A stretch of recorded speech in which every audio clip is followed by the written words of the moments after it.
नदवी को समर्थन वाला बयान आया है। नदवी के बयान को समाजवादी पार्टी का समर्थन मिला है। मदनी के सारे बयानों को नदवी ने लोकसभा में कहा है कि हमें जिहाद करना पड़ेगा। मोहिबुल्लाह नदवी की तरफ से ये बयान आया है, आज़ादी की लड़ाई दोबारा लड़नी पड़ेगी। मुसलमानों को कब तक दबाया जाएगा? नदवी ये कह रहे हैं, बर्दाश्त करने की भी हद होती है। हमारी पार्टी ने पहले ही कहा था कि सरकार की नीयत और नीति दोनों ही सही नहीं है। 6 महीने का टाइम मिला। उम्मीद पोर्टल पे 30% ओनली वक्फ जायदादों का, मदरसों का, मस्जिदों, कब्रिस्तानों का रजिस्ट्रेशन हुआ है। उस पर भी सर्वर डाउन चल रहा है और वो डेट खत्म हो गई है। 70% वक्फ जायदादों का रजिस्ट्रेशन नहीं हुआ है। ऐसा लगता है कि आर्टिकल 25 और 26 को खत्म कर दिया गया है और मुसलमानों की जिंदगी हमारे प्यारे वतन में ही तंग कर दी गई है, जिसकी वजह से माननीय स्पीकर साहिबा, वो लोग जिनके पुरखों ने आजादी की लड़ाई लड़ी थी, मौलाना अरशद मदनी, वो कह रहे हैं कि जुल्म और नाइंसाफी के खिलाफ लड़ना शायद हमें दोबारा लड़ना पड़ेगा और जिहाद करना पड़ेगा। आखिर कब तक मुसलमानों को इस तरह से दबाया जाता रहेगा मुल्क में? मैडम, एक जुल्म की एक बर्दाश्त होती है। हमारी पार्टी ने पहले ही कहा था कि सरकार की नीयत और नीति दोनों ही सही नहीं है। 6 महीने का टाइम मिला। उम्मीद पोर्टल पे 30% ओनली वक्फ जायदादों का, मदरसों का, मस्जिदों, कब्रिस्तानों का रजिस्ट्रेशन हुआ है। उस पर भी सर्वर डाउन चल रहा है और वो डेट खत्म हो गई है। 70% वक्फ जायदादों का रजिस्ट्रेशन नहीं हुआ है।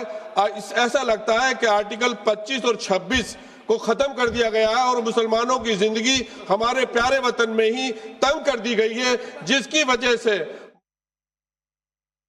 नदवी को आप सुन रहे थे, समाजवादी पार्टी की तरफ से मदनी के उस बयान को सपोर्ट कर रहे थे। नदवी साहब, स्वागत है नवभारत पर आपका।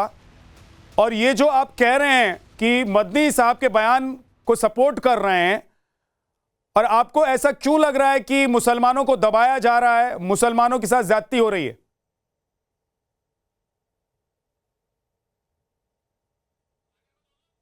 नदवी साहब, आप सुन रहे हैं मुझे? प्रदीप भंडारी, बीजेपी के प्रवक्ता, भी हमारे साथ हैं।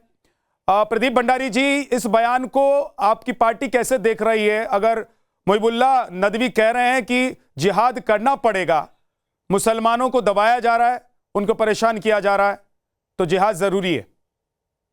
देखिए, अभी जो आतंकी पकड़े गए पूरे अनफला के पूरे टेरर के अंदर, वो भी जिहाद की बात कर रहे थे और जिहाद के नाम पे आतंक की बात कर रहे थे। तो आज जिहाद शब्द का प्रयोग करते हुए तो अजमल कसाब ने भी हिंदुस्तान में 26/11 का आतंकी हमला किया था। पाकिस्तान का आतंकवादी हाफिज सईद भी जिहाद की बात करके हिंदुस्तान पे आक्रमण करने का प्रयास करता है। तो आज कांग्रेस पार्टी की बी टीम मदनी चेहरा है, पीछे हाथ राहुल गांधी का है। तो आज सोनिया गांधी, राहुल गांधी मदनी के जरिए आतंकियों को जस्टिफाई और आतंकियों के जिहाद को जस्टिफाई करने का प्रयास कर रही है, और यही उनकी तुष्टीकरण की पराकाष्ठा कि कभी आतंकी के खिलाफ नहीं बोलेंगे, आतंकी जो जिहाद करे उसका स्पष्टीकरण देंगे। तो मदनी के पीछे राहुल गांधी और सोनिया गांधी का तुष्टीकरण एक्सपोज होता है। लेकिन अब समाजवादी पार्टी के सांसद हैं मोहिबुल्लाह नदवी, वो भी कह रहे हैं कि जिहाद करना पड़ेगा। समाजवादी पार्टी तो वो पार्टी है जिसने इलाहाबाद हाईकोर्ट के अंदर, अयोध्या के अंदर और बनारस के बॉम्ब ब्लास्ट के एक्यूज का केस वापस लेने गई थी। तो जो आतंकियों का केस वापस लेने जाए, वो तो जिहाद, जिसको कई आतंकी जिसके नाम आतंकवादी घटना करते उसका समर्थन करते हैं। इससे समाजवादी पार्टी और कांग्रेस का प्रो आतंक चेहरा सामने आता है। प्रदीप जी, आप लोग जिहाद को जिस तरह से इस्तेमाल करते हैं या बोलते हैं, मुस्लिम कम्युनिटी और जो नेता जिहाद की बात कर रहे हैं, उनका कहना ये एक बहुत पाक शब्द है और इसका इस्तेमाल तब होता है जब ज्यादती होती है। अगर इसका इस्तेमाल तब होता है जब ज्यादती होती है, तो फिर जब आतंकवादी घटना करता है तो तब वो जिहाद शब्द का क्यों प्रयोग करता है?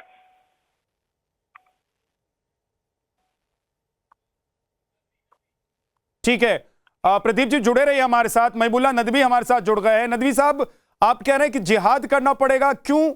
ऐसी नौबत क्या आ गई है?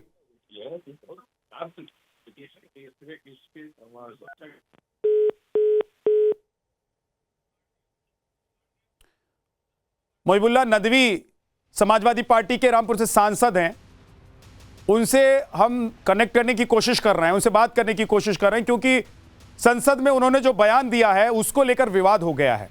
नदवी ने मदनी के उस बयान को सपोर्ट किया है जिसमें वो जिहाद की बात कर रहे हैं, और नदवी साहब भी यही कह रहे हैं कि जिहाद करना पड़ेगा, हमें जिहाद करना पड़ेगा। मुहिबुल्लाह नदवी हैं, समाजवादी पार्टी के सांसद हैं, और उनको ऐसा लग रहा है कि जिहाद मुसलमानों को करना पड़ेगा। मुसलमान कब तक बर्दाश्त करेंगे, बर्दाश्त करने की भी हद होती है। एक बार फिर से सुन लीजिए कि आज सदन के पटल पर जब वो अपनी बात रख रहे थे तो उन्होंने जिहाद को लेकर क्या कहा है। तो हमारी पार्टी ने पहले ही कहा था कि सरकार की नियत और नीति दोनों ही सही नहीं है। 6 महीने का टाइम मिला, उम्मीद पोर्टल पे 30% ओनली वक़फ़ जायदादों का, मदरसों का, मस्जिदों, कब्रिस्तानों का रजिस्ट्रेशन हुआ है, उस पर भी सर्वर डाउन चल रहा है और वो डेट खत्म हो गई है। 70% वक्फ जायदादों का रजिस्ट्रेशन नहीं हुआ है। ऐसा लगता है कि आर्टिकल 25 और 26 को खत्म कर दिया गया है और मुसलमानों की जिंदगी हमारे प्यारे वतन में ही तंग कर दी गई है, जिसकी वजह से माने स्पीकर साहिबा, वो लोग जिनके पुरखों ने आजादी की लड़ाई लड़ी थी, मौलाना अरशद मदनी, वो कह रहे हैं कि जुल्म और नाइंसाफी के खिलाफ लड़ना शायद हमें दोबारा लड़ना पड़ेगा और जिहाद करना पड़ेगा।